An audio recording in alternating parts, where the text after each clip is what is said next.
हाँ, तो हम स्टीरियो केमिस्ट्री पढ़ रहे थे और स्टीरियो केमिस्ट्री में एक पोर्शन हमने पूरा खत्म कर दिया था आपके सिलेबस के अकॉर्डिंग। उसमें जो आइसोमेरिज्म था, स्ट्रक्चरल और स्टीरियो आइसोमेरिज्म, वो हमने खत्म कर दिया था। अब हम पढ़ेंगे उसका जो नेक्स्ट पार्ट है, conformational analysis of ethane and N-butane. तो हम सबसे पहले इथेन से स्टार्ट करते हैं। क्या होता है कन्फर्मेशनल एनालिसिस, क्यों होता है, सारी चीज़ें, एनर्जी प्रोफाइल डायग्राम, सारे उनके इंटरेक्शंस वगैरह अच्छे से ध्यान से पढ़ना है आप, ठीक है। देखो, तो conformational analysis of cyclohexane, conformational analysis of alkene, conformational analysis of alkene, जिसमें से पहला हम पढ़ रहे हैं, पहला हमें पढ़ना है इथेन का। इथेन का सबसे पहले हमें पढ़ना है। तो देखो, सबसे पहले इथेन क्या होता है, ये इथेन हमारे पास C2H6 होता है, जिसको हम ऐसे भी लिख सकते हैं CH3 सिंगल बॉन्ड CH3।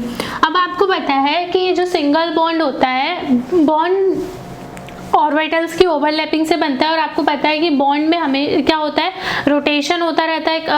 इसी कारण सिंगल बॉन्ड में क्या होता है, रोटेशन होता रहता है, वाइब्रेशंस भी होते हैं बॉन्ड में। ये बॉन्ड हमको ऐसा लगता है कि रिजिड है, बट ये मॉलिक्यूलर लेवल पे अगर आप जाके देखोगे तो ये रिजिड नहीं होता है, इसमें वाइब्रेशन होते हैं, रोटेशन होते हैं। तो इस सिंगल, हाँ, लेकिन डबल बॉन्ड रिजिड होता है, डबल बॉन्ड में रोटेशन नहीं होते, सिंगल बॉन्ड में रोटेशन होते हैं। तो इस रोटेशन से क्या होता है, ये इथेन जो है वो दो टाइप के कन्फर्मर्स बनाता है। क्यों, जैसे देखो, सबसे पहले अगर हम इसका न्यूमैन ड्रॉ करें, तो आपको मैंने न्यूमैन ड्रॉ करना सिखाया था। उसमें हम क्या बोलते हैं, इसको हम फ्रंट कार्बन मानते हैं, इसको हम बैक कार्बन मानते हैं। तो बैक कार्बन को मैंने ऐसे बड़ा गोला बना के दिखा दिया। उसके बाद बैक कार्बन पे 3 हाइड्रोजन लगे हुए हैं, तो मैंने यहाँ पे 3 हाइड्रोजन लगा दिए, ठीक है, ये 3 हाइड्रोजन लगा दिए। अब हम फ्रंट कार्बन को एक डॉट से दिखाते हैं। ये सब न्यूमैन प्रोजेक्शन की बातें हैं जो कि हम कर चुके हैं, तो उसको इसलिए मैं इतने डिटेल में नहीं बता रही हूँ। अब फिर फ्रंट कार्बन को हम एज अ डॉट कंसीडर करते हैं, और इसमें हमने यहाँ पे ये एक डॉट बनाया। और उसके बाद अभी अगर मैं देखूं तो इस पे भी 3 हाइड्रोजन है, तो मैं इन तीनों हाइड्रोजन को ऐसे लगा देती हूँ, ठीक है। मैंने इन तीनों हाइड्रोजन को ऐसे लगा दिया।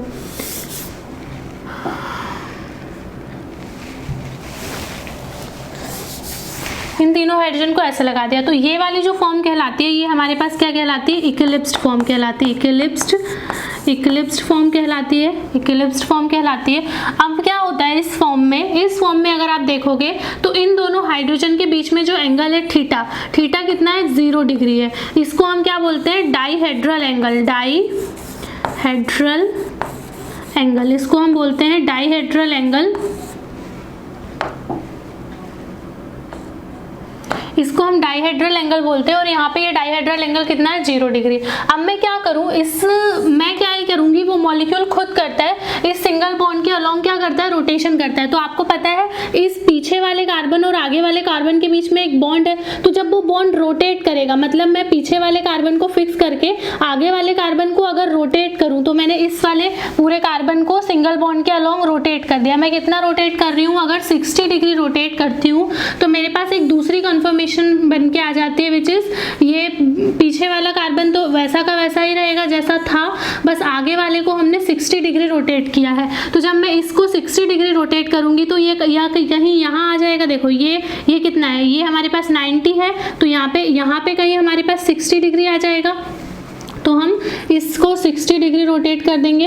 यहाँ से हमने इसको भी 60 डिग्री रोटेट कर दिया और इसको 60 डिग्री रोटेट कर दिया। जब आप देखोगे तो ये 60 डिग्री रोटेट करने पे यहाँ आ जाएगा, ये वाला 60 डिग्री रोटेट करने पे यहाँ आ जाएगा, और ये वाला जो है वो यहाँ चला जाएगा। तो ये वाला फॉर्म बन गया। इस फॉर्म को हम क्या बोलते हैं, ये फॉर्म है हमारे पास गौचे फॉर्म, ठीक है। ये हमारे पास इक्लिप्स्ड फॉर्म है और ये हमारे पास गौचे फॉर्म है। तो इसका हमको एनर्जी प्रोफाइल डायग्राम भी पढ़ना है, कैसे होता है, सारी चीज़ें हम फिर से डिस्कस करेंगे इसकी।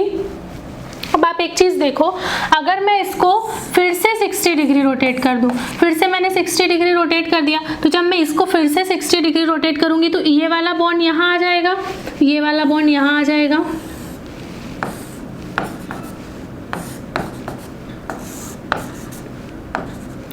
ये वाला बॉन्ड जो यहाँ था वो वापस यहाँ आ जाएगा, और ये वाला बॉन्ड यहाँ चला जाएगा, ये वाला हाइड्रोजन यहाँ चला जाएगा और ये वाला जो हाइड्रोजन है, ये वाला जो है वो घूम के इसके पास आ जाएगा, तो ये वाला हाइड्रोजन यहाँ आ जाएगा। तो हमारे पास वापस वैसे ही वाली फॉर्म मिल गई जैसे हम शुरुआत में लेके चले थे। देखो दोनों हाइड्रोजन के बीच में, इनके बीच में भी डाईहेड्रल एंगल कितना है, थीटा कितना है, 0 डिग्री है। इनके बीच में भी थीटा 0 डिग्री है। यहाँ थीटा कितना है, यहाँ थीटा 60 डिग्री है, वहाँ पे फिर से 0 डिग्री हो गया। तो देखो इसी तरीके से सिंगल बॉन्ड के अलोंग रोटेशन होता है। और यहाँ पे ये जो एल्कीन है, मतलब इसमें हम इथेन पढ़ रहे हैं, इथेन जो है वो दो कन्फर्मर में एग्जिस्ट करती है। एक होता है इसका एक्लिप्स्ड फॉर्म, एक होता है इसका गॉचे फॉर्म। अब देखो दोनों में डिफरेंस क्या होते हैं।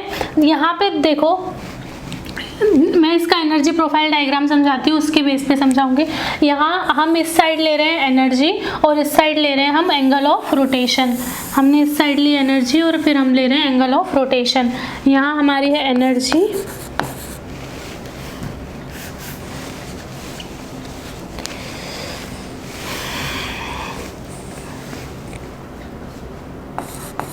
यहाँ हमारी एनर्जी है और यहाँ है हमारे पास एंगल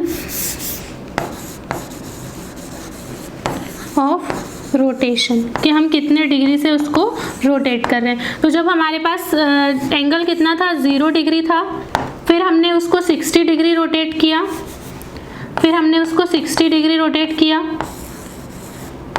फिर हम एक और बार 60 डिग्री रोटेट करेंगे तो 120 हो जाएगा, फिर हम एक और बार करेंगे अगर तो 180 हो जाएगा, फिर हम एक बार और करेंगे तो 240 हो जाएगा, फिर एक बार और करेंगे तो 270 हो जाएगा, फिर वापस हम फिर से 360 पे पहुंच जाएंगे। तो आपको पता है कि जब 0 डिग्री एंगल है तो यहाँ पे इसकी एनर्जी होती है 12 किलो जूल, 12 किलो जूल पर मोल। मतलब एक मोल मॉलिक्यूल की एनर्जी कितनी होती है अगर उन दोनों हाइड्रोजन के बीच में जो एंगल है वो 0 डिग्री है, मतलब कि वो इक्लिप्स्ड फॉर्म में है। इक्लिप्स्ड फॉर्म में है तो इस मॉलिक्यूल की एनर्जी कितनी होती है, 12 किलो जूल पर मोल।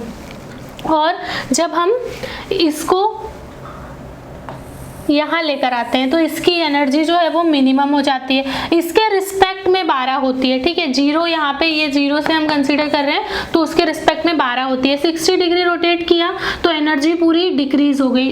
क्यों? देखो क्योंकि क्या हुआ, वो मॉलिक्यूल जो था वो स्टेबल हो गया। यहाँ पे देखो इन हाइड्रोजन के बीच में स्टेरिक रिपल्शन लग रहा है, इस वजह से इस मॉलिक्यूल में क्या होती है, थोड़ी सी अनस्टेबिलिटी आती है और इसकी एनर्जी बढ़ जाती है। जब किसी मॉलिक्यूल की एनर्जी बढ़ जाती है तो वो अनस्टेबल हो जाता है, और अगर उसकी एनर्जी कम है मतलब वो स्टेबल है। तो जब इन 3 हाइड्रोजन इंटरेक्शन की वजह से इसकी जो एनर्जी है वो बढ़ जाती है और ये कितने पे पहुंच जाती है, 12 किलो जूल पर मोल पे पहुंच जाती है। और ये वाला फॉर्म जो है वो कम स्टेबल फॉर्म है as compare to gauche form. ठीक है, तो इसी तरीके से फिर हम जब 60 डिग्री पे लाते हैं तो इसकी एनर्जी मिनिमम हो जाती है। फिर हमने जब एक बार और 60 घुमाया तो फिर इसकी एनर्जी 12 जूल पे पहुंच गई, फिर 180 पे मिनिमम हो जाएगी, फिर 240 पे मैक्सिमम हो जाएगी, फिर 270 पे मिनिमम हो जाएगी और फिर 180 पे फिर वहीं 360 पे फिर क्या होगा, हम वहीं पहुंच जाएंगे जहां से हमने शुरू किया था। तो एनर्जी फिर वापस मिनिमम हो जाएगी। तो ये है energy profile diagram of ethane. Energy profile diagram of ethane. तो ये इथेन का एनर्जी प्रोफाइल डायग्राम है। इसमें देखो बहुत कुछ चीज़ें याद रखने वाली। एक तो ये कि आपको पता होना चाहिए कि ये सिंगल बॉन्ड के अलॉन्ग रोटेशन करता है और गॉचे फॉर्म ज़्यादा स्टेबल होता है as compare to eclipsed form. वहाँ पे हाइड्रोजन के बीच में जो डाईहेड्रल एंगल होता है वो 0 डिग्री होता है और दूसरे वाले फॉर्म में 60 डिग्री होता है। हाइड्रोजन के बीच में एंगल अगर हम 60 डिग्री से रोटेट करेंगे तो वो मॉलिक्यूल ज़्यादा स्टेबल हो जाता है, उसको हम गॉचे फॉर्म बोलते हैं। बस इसमें इतना ही ध्यान रखना है। अब हम नेक्स्ट पे चलते हैं, which is conformational analysis of butane. Conformational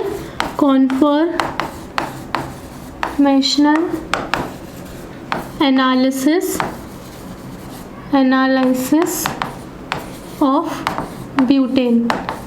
ये दो ही हैं आपके सिलेबस में, एक है एल्केन एक है ब्यूटेन। तो हमने एथेन पढ़ लिया, अब हमको ब्यूटेन पढ़ना है। तो ब्यूटेन आपको पता है कि क्या होता है, C4H12 यही होता है ब्यूटेन।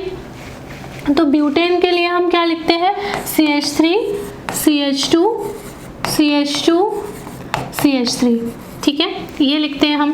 अब हम क्या करें, इस बॉन्ड को कंसीडर करें और इस वाले कार्बन को मैं कौन सा कार्बन कंसीडर कर रही हूँ, फ्रंट कार्बन, और इसको मैं कंसीडर कर रही हूँ बैक कार्बन। तो मैं बैक कार्बन सबसे पहले इसका न्यूमेन बना लेते हैं। तो बैक कार्बन को मैंने एक गोला बनाया। अब मुझे पता है बैक कार्बन पे एक CH3 लगा है, 2 हाइड्रोजन लगे हैं, वो है ये देखो, इससे 2 हाइड्रोजन जुड़े हैं, एक CH3 जुड़ा हुआ है। तो मैं CH3 को यहाँ लिख देती हूँ और मैंने 2 हाइड्रोजन्स यहाँ लिख दिए, ठीक है। अब फ्रंट कार्बन है, उसको मैंने एज अ डॉट से दिखाया और उस पे एक CH3 2 हाइड्रोजन लगे हैं, तो मैं एक CH3 और 2 हाइड्रोजन यहाँ पे लगा देती हूँ, ठीक है। तो यहाँ पे अब आप देखो तो ये वाला जो फॉर्म है, फिर से वही हमने कौन सा फॉर्म बना लिया, इक्लिप्स्ड फॉर्म बना लिया, इक्लिप्स्ड फॉर्म बना लिया, ठीक है भाई, इक्लिप्स्ड फॉर्म बन गया। अब हम क्या करें, अगर हम इसको उसी की तरह theta is equals to 60 degree से रोटेट कर दें, ये हमने 60 डिग्री से रोटेट किया क्योंकि ये भी देखो सिंगल बॉन्ड है, सिंगल बॉन्ड के अलॉन्ग रोटेशन पॉसिबल है। ये वाला जो मॉलिक्यूल है वो हाईएस्ट एनर्जी में होगा, ये अनस्टेबल मॉलिक्यूल होगा जब हम 60 डिग्री से रोटेट करेंगे। तो मैंने पीछे वाले कार्बन को नहीं छेड़ा है, उसको मैंने वैसा ही रखा है जैसा वो था पहले, जैसा मैंने बनाया था। ये आप मेरे साथ साथ बनाते चलना, अगर आप बाद में बनाने की कोशिश करोगे तो नहीं बना पाओगे, इसलिए पहले एक समझो, उसको बनाओ, फिर वीडियो मतलब पॉज करो, पहले इसको समझो फिर बनाओ, ऐसे करके करना है, ठीक है। अगर मैं इसको 60 डिग्री रोटेट करूंगी तो ये बिल्कुल वैसा ही हो जाएगा। ये है हमारा फ्रंट कार्बन, इस पे CH3, इस पे हाइड्रोजन और यहाँ पे एक हाइड्रोजन, ये हो गया। अब देखो ये हमारे पास इक्लिप्स्ड से थोड़ा कम, देखो हम जब कह रहे थे कि यहाँ हाइड्रोजन हाइड्रोजन के बीच में इंटरेक्शन होता है तो मॉलिक्यूल की एनर्जी बढ़ जाती है। तो जैसे जैसे हम ग्रुप की बल्कीनेस बढ़ाते जाएंगे, जैसे मैंने हाइड्रोजन को अब किससे रिप्लेस कर दिया, CH3 से, तो जैसे जैसे हम ग्रुप की बल्कीनेस बढ़ाते जाएंगे जो रिपल्शन है वो और बढ़ता जाएगा और मॉलिक्यूल जो है वो और ज़्यादा अनस्टेबल होता जाएगा। तो उस केस में देखो ये इक्लिप्स्ड फॉर्म है। अब इसके बाद हमने जब इसको इधर घुमाया तो ये कौन सा फॉर्म हो गया, गौचे फॉर्म में पहुंचे थे। तो ये हमारा कौन सा फॉर्म हो गया, गौचे फॉर्म हो गया। फिर मैं अगर इसको फिर से 60 डिग्री रोटेट करूँ, तो अगर मैं इसको फिर से 60 डिग्री रोटेट करूँगी, पीछे वाला कार्बन बिल्कुल स्टेबल है, मैं उसको बिल्कुल नहीं छेड़ रही हूँ, आपको भी नहीं छेड़ना है, आपको सिर्फ आगे वाले कार्बन को 60 डिग्री रोटेट करते जाना है। तो यहाँ से जब मैं इसको रोटेट करूँगी तो 60 डिग्री ये यहाँ आ जाएगा, ये देखो ये CH3 यहाँ आ जाएगा, एक हाइड्रोजन यहाँ आ जाएगा, एक हाइड्रोजन यहाँ आ जाएगा। तो आप देखो अभी हमारे पास ये फुली इक्लिप्स्ड फॉर्म था, इसमें ज़्यादा इंटरेक्शन है। अब हमारे पास ये भी फिर से इक्लिप्स्ड फॉर्म आ गया, लेकिन इसके कंपैरिजन में यहाँ इंटरेक्शन कम है क्योंकि यहाँ इंटरेक्शन CH3 और CH3 का था, तो यहाँ ज़्यादा रिपल्शन होगा। यहाँ केवल CH3 और हाइड्रोजन का रिपल्शन है, इसलिए यहाँ रिपल्शन थोड़ा कम होगा। तो हम इसको बोलते हैं partially eclipsed form, partially eclipsed form,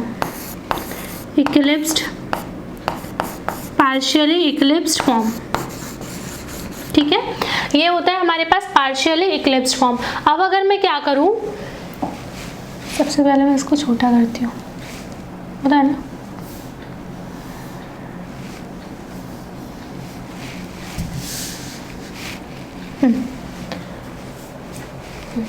ठीक है। अब देखो ये हमारे पास बन गया पार्शियली इक्लिप्स्ड फॉर्म। अब मैं क्या करूं, अब इसको फिर से 60 डिग्री रोटेट करूं। अब मैंने जब इसको फिर से 60 डिग्री रोटेट किया तो मैंने पीछे वाले कार्बन को बिल्कुल नहीं छेड़ा है, आपको भी नहीं छेड़ना है। CH3 एज इट इज, यहाँ पे हाइड्रोजन जो पीछे बैक कार्बन पे लगे हुए हैं उनको वैसे ही लगाना है। अब ऊपर वाले को फिर से घुमाना है, तो देखो जब मैं इसको 60 डिग्री घुमाऊंगी तो ये वाला यहाँ आ जाएगा, ये वाला यहाँ और ये वाला यहाँ। तो इस तरीके से यहाँ एक CH3 फॉर्म आ गया, एक यहाँ हाइड्रोजन आ गया, यहाँ पे एक हाइड्रोजन आ गया। तो अभी आप देखो इन सब में आपको सबसे ज़्यादा स्टेबल फॉर्म कौन सा लग रहा है, क्योंकि देखो यहाँ CH3 का इंटरेक्शन है, यहाँ CH3 60 डिग्री पे है तो कुछ रिपल्शन शो करेंगे, यहाँ CH3 और हाइड्रोजन का रिपल्शन है। यहाँ देखो CH3 और CH3 एकदम अपोजिट चले गए, 180 डिग्री पे चले गए। तो ये वाला फॉर्म क्या कहलाता है हमारे पास, स्टैगर्ड फॉर्म कहलाता है या फिर एंटी फॉर्म कहलाता है। ये कौन सा फॉर्म कहलाता है, एंटी फॉर्म या स्टैगर्ड फॉर्म, स्टैगर्ड फॉर्म कहलाता है। इसके बाद देखो ये हमारा ये पूरा समझ में आया। यहाँ से अगर हम यहाँ गए 60 डिग्री रोटेशन, ये हमारा आया 120 डिग्री रोटेशन पे, ये हमारा आया 180 डिग्री रोटेट करने पे। 180 डिग्री में हमने क्या किया, सीधा इसको इधर ले आए, 180 डिग्री रोटेट हो गया। अब इस वाले को मैं अगर फिर से 60 डिग्री रोटेट करूँ, फिर से अगर मैं इसको 60 डिग्री रोटेट करूँ, मैं यहाँ कर रही हूँ, ठीक है, मैं इसको 60 डिग्री रोटेट कर रही हूँ। तो आप देखो फिर से अगर मैं 60 डिग्री रोटेट करूँगी तो ये वाला CH3 यहाँ आ जाएगा, ये वाला हाइड्रोजन यहाँ और ये वाला हाइड्रोजन नीचे। तो अब अगर आप देखोगे बैक कार्बन को आपको वैसे ही बनाना है जैसा था वो, CH3 हाइड्रोजन और हाइड्रोजन, ठीक है। उसके बाद इस CH3 को मैं यहाँ लगा देती हूँ, ऊपर वाले हाइड्रोजन को उधर CH3 के पास, यहाँ एक हाइड्रोजन और यहाँ एक हाइड्रोजन। तो आप देखो एक चीज, आपको ये और ये थोड़ा थोड़ा सेम नहीं लग रहा, मतलब सब पूरा ही सेम लग रहा है, थोड़ा थोड़ा क्या, देखो यहाँ पे भी एक CH3 hydrogen interaction, CH3 hydrogen interaction, CH3 hydrogen interaction, CH3 hydrogen interaction, hydrogen hydrogen interaction, hydrogen hydrogen interaction. तो इसको भी हम क्या बोलते हैं, पार्शियली इक्लिप्स्ड फॉर्म। और ये हमारा कितने पे आया है, ये हमारा आया है 240 डिग्री रोटेशन पे। अगर मैं इसको फिर से 60 डिग्री रोटेट करूं तो मेरे पास ये वाला फॉर्म आ जाएगा, बस इनमें एंगल चेंज हो जाएंगे, ठीक है, साइड चेंज हो जाएगी। इस बार CH3 इस साइड आ जाएगा, यहाँ CH3 आ जाएगा, यहाँ हाइड्रोजन आ जाएगा और यहाँ पे भी हाइड्रोजन आ जाएगा। फिर से अगर मैं इसको 60 डिग्री रोटेट करूँ तो ये मेरे पास क्या आ जाएगा, जैसा हमने लिया था मॉलिक्यूल बिल्कुल वैसा ही आ जाएगा। एक CH3 यहाँ, एक CH3 यहाँ, हाइड्रोजन हाइड्रोजन हाइड्रोजन और हाइड्रोजन। ये कुछ समझ आया आपको, बोर्ड पे सही से दिख रहा है? हाँ देखो ये हमने इसका न्यूमैन सबसे पहले ड्रॉ किया, ठीक है, हमने न्यूमैन ड्रॉ कर लिया, कोई दिक्कत नहीं हुई इसमें हमको। फिर उसके बाद हमने न्यूमैन ड्रॉ करने के बाद देखा कि भाई ये हमारा इक्लिप्स्ड फॉर्म है, मतलब इसमें ये सबसे ज़्यादा अनस्टेबल फॉर्म है। इसके बाद अगर हम इस सिंगल बॉन्ड के अलोंग रोटेशन करते जाएं तो हमारे पास जो कुछ फॉर्म मिलते हैं वो थोड़े स्टेबल होते जाते हैं। जैसे हमने इसको 60 डिग्री रोटेट किया तो यहाँ पे ये जो एकदम बिल्कुल इनके ग्रुप के बीच में जो डिस्टेंस थी वो कम थी, 0 डिग्री था इनका डाइहेड्रल एंगल, वो डाइहेड्रल एंगल हमने बढ़ा के 60 डिग्री कर दिया। जब हमने रोटेट किया तो यहाँ रिपल्शन कुछ कम हुए और हमने इसको बोला कि ये कौन सा फॉर्म है, ये हमारे पास गॉचे फॉर्म है, ठीक है। ये कौन सा फॉर्म है,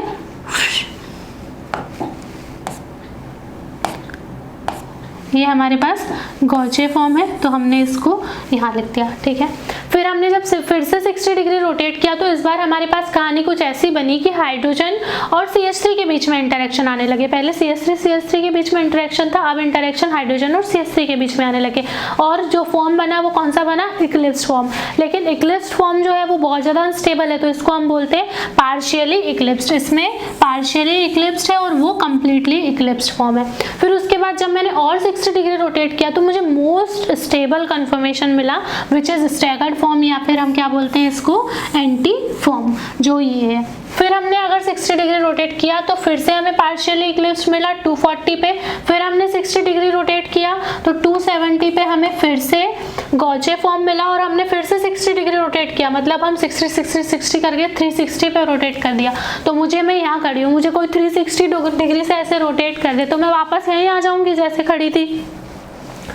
तो इसीलिए ये मॉलिक्यूल भी जैसा था, जैसे मैं अभी घूमी 360 डिग्री घूमी, कोई चेंज आया मेरे कंफर्मेशन में। अगर मैं मान लो 60 डिग्री घूमती तो मेरा मुंह इधर हो जाता, 180 डिग्री घूमती तो मैं पीछे साइड हो जाती, लेकिन मैं 360 घूमी हूँ तो जैसी थी वैसी की वैसी वापस आ गई। तो इसीलिए यहाँ पे भी ये जो मॉलिक्यूल जैसा हमने स्टार्टिंग में लिया था वैसा का वैसा यहाँ पे आ गया है। अब हम इसका एनर्जी प्रोफाइल डायग्राम देखते हैं।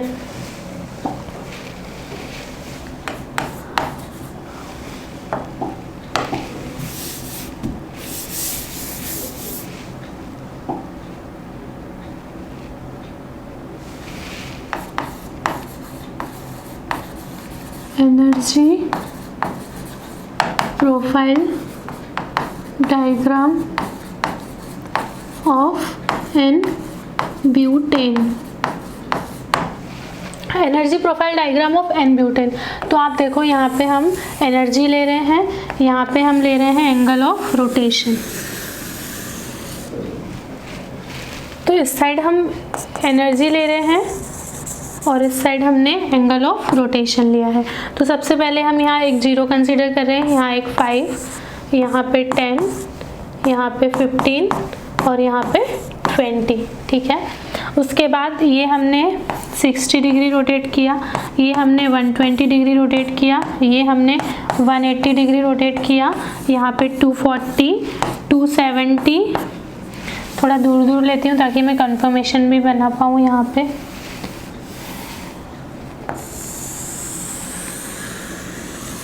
देखो ये हमने 60 डिग्री लिया, ये लिया हमने 120 डिग्री, यहाँ पे हमने 180 डिग्री, यहाँ पे 240, 270 और ये 360 डिग्री रोटेट किया।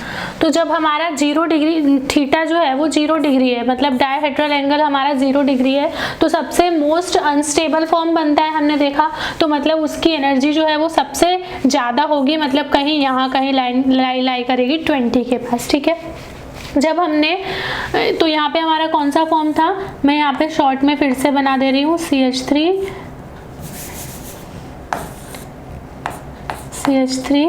Hydrogen hydrogen,